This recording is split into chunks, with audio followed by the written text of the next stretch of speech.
12.000 personel gabungan dikerahkan Polda Sulsel untuk mengamankan malam perayaan pergantian tahun baru di wilayah Sulawesi Selatan. Sementara untuk kota Makassar yang merupakan ibu kota dari Sulawesi Selatan, 5.000 personel gabungan dikerahkan. 12.000 personel gabungan TNI, Polri, dan sejumlah instansi terkait ini akan ditempatkan di sejumlah titik keramaian maupun tempat wisata yang dianggap banyak dikunjungi wisatawan baik dalam negeri maupun luar negeri.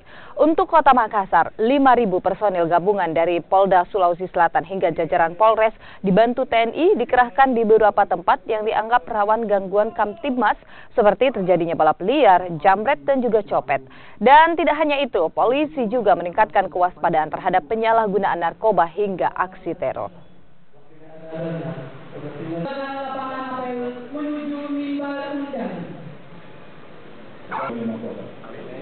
Upaya terus memasukkan barang ke Makassar. Kenapa? Itu tadi saya katakan siapa pemilik barangnya ini.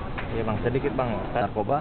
Ya mereka akan lakukan penempatan personil ini di titik-titik yang rawan ya terhadap kemacetan lalu lintas, yang rawan terhadap aksi balap liar, yang rawan juga terhadap aksi narkoba.